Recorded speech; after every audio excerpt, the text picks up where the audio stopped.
Bonjour à tous et bienvenue sur ma chaîne. Je m'appelle Jacques Takougan, je suis étudiant entrepreneur et cela fait bientôt 6 ans que j'accompagne des étudiants étrangers qui souhaitent venir poursuivre leurs études en Belgique.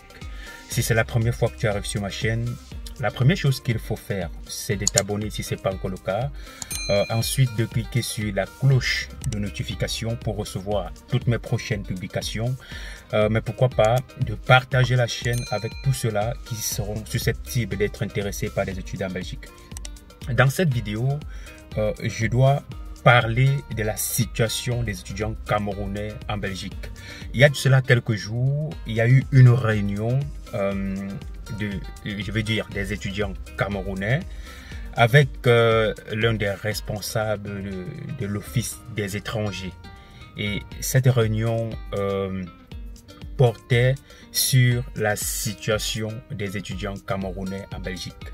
J'ai reçu beaucoup de mails, j'ai reçu beaucoup de messages sur WhatsApp, j'ai reçu beaucoup d'appels ce jour-là. J'ai reçu même des liens pour participer à la réunion. Mais malheureusement, je n'étais pas disponible et soyez sûr, je n'ai pas pris la peine de regarder que ce soit des vidéos, j'ai lu quelques trucs. Et voilà, j'ai demandé qu'on me fasse un résumé de ce qui a été dit lors de cette réunion-là. Donc déjà, ce qu'il faut savoir, ou alors ce qu'il ressort de cette réunion-là, c'est que la communauté camerounaise est la communauté estudiantine la plus élevée en Belgique. Donc en Belgique, lorsqu'on parle des étudiants étrangers, les Camerounais représentent la majorité des étrangers. Donc ça, c'est déjà ce qui est frappant. C'est normal parce que vu les statistiques, rien que de 2020 au Cameroun, il y a eu le record de demandes de visa comme étudiant pour venir étudier en Belgique. Donc déjà, ça c'était le premier constat qui ressortait. Le deuxième constat, c'est que la plupart, selon les statistiques qui ont été avancées, c'est que la plupart des étudiants qui viennent en Belgique pour des études ne terminent pas les études. Donc ils arrêtent et passent à autre chose, soit ils changent de statut, soit...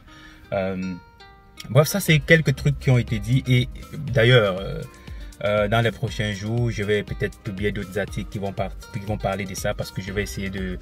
Pour le moment, j'ai vraiment pas le temps parce que je suis concentré sur les demandes d'admission des personnes que j'accompagne. Ça me prend énormément de temps, donc je préfère éviter la distraction parce que pour moi ça c'était une distraction. Bon, peut-être pour ceux-là qui ne savent pas réellement pourquoi est-ce qu'ils sont en Belgique.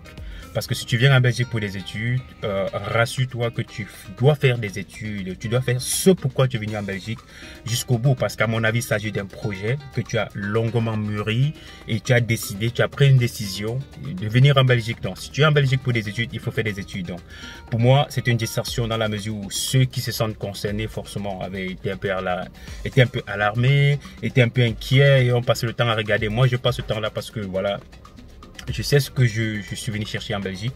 Et pour le moment, tous ceux que j'accompagne, j'essaie de tout donner pour que vous ayez l'admission.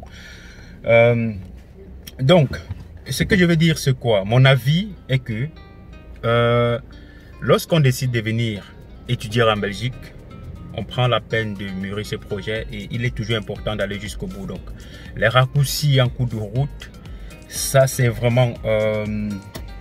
ça dépend des uns et des autres. Donc, chacun a ses projets, chacun a ses ambitions. On décide de l'adapter parfois en fonction des circonstances. Donc, on ne va pas seulement aduler les étudiants camerounais. On ne va pas seulement se plaindre. Dans chaque communauté, il y a des bons, il y a des mauvais. Ce qui a été dit, a été dit. Donc, pour le moment, on ne va pas discuter sur les statistiques. On a dit qu'il y a la majorité des étudiants sont camerounais, la majorité ne termine pas les études, la majorité change de statut. Et un point qui m'a beaucoup interpellé, c'est le point sur les garants, donc les prises en charge. Il a été dit que la majorité des étudiants camerounais ont plusieurs garants, ont le même garant, donc un garant pour plusieurs étudiants. Et la majorité de ces garants généralement ne sont pas solvables. Donc ils sont des prises en charge et après on se rend compte qu'en réalité il n'a pas le revenu conséquent pour pouvoir prendre en charge ces étudiants là. C'est vraiment dommage pour moi parce que je pense que lorsqu'on est sérieux, lorsqu'on est une communauté sérieuse, on essaye quand même de faire les choses comme cela se doit. C'est du droit du garant de prendre autant d'étudiants qu'il veut s'il a des revenus. Donc ça, c'est de son droit. Mais maintenant, s'engager à prendre des étudiants lorsqu'on sait qu'on n'est pas solvable, pour moi, ça, c'est une preuve de malhonnêteté. Donc ça, c'est être tellement malhonnête. Ça, c'est être méchant parce que lorsqu'un étudiant rate son visa tout simplement parce que son garant n'a pas été solvable, franchement, moi, je suis très dérangé. Et justement, c'est pour cette raison que je vous exhorte à vous rassurer que votre garant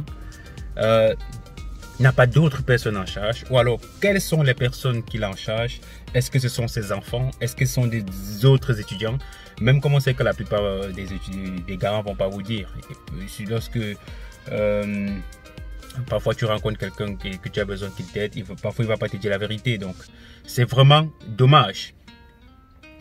Donc, je ne vais pas être long dans cette vidéo parce que je dois devoir faire d'autres vidéos dans lesquelles je dois parler davantage de ces sujets parce que c'est vraiment très interpellant.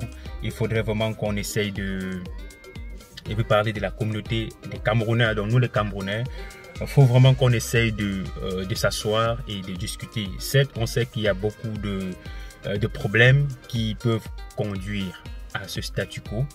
Mais nous, en tant que responsables, en tant qu'étudiants en Belgique, on est tenu de pouvoir faire les choses comme cela se doit.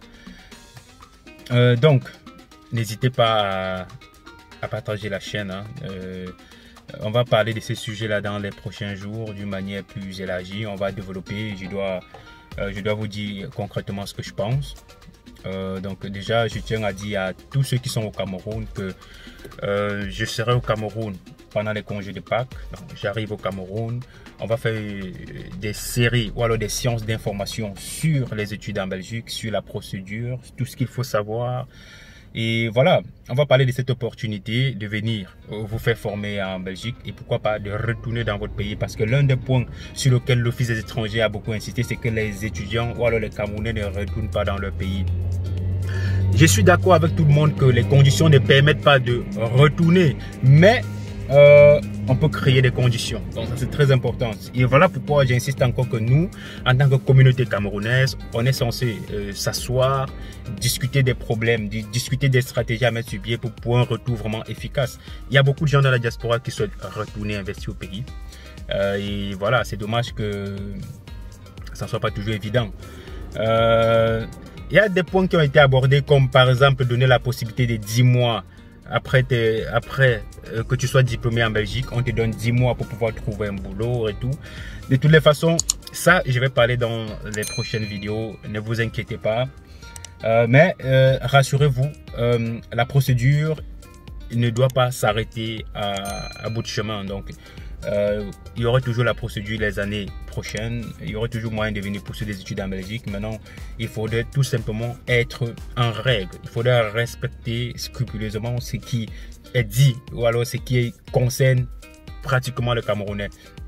Je crains que peut-être d'ici l'année prochaine qu'on enlève le garant, que ce soit maintenant la caution, ça sera un peu plus compliqué. Qu'est-ce que cela impacte? Donc, de toutes les façons, comme je vous ai dit, dans les prochains jours, j'en parlerai davantage. Mais pour le moment, tous ceux qui m'ont confié à la recherche d'admission, rassurez-vous, mon équipe et moi, on bosse dessus. Donc, on doit faire du 100%, grâce à Dieu. Donc voilà, je vous remercie pour la confiance. Donc, n'hésitez pas à vous abonner et à partager la chaîne avec tout le monde. Et je vous dis tout simplement à très bientôt et bonne chance à tous ceux qui ont entamé les démarches. Et, on se dit à très bientôt pour une autre vidéo.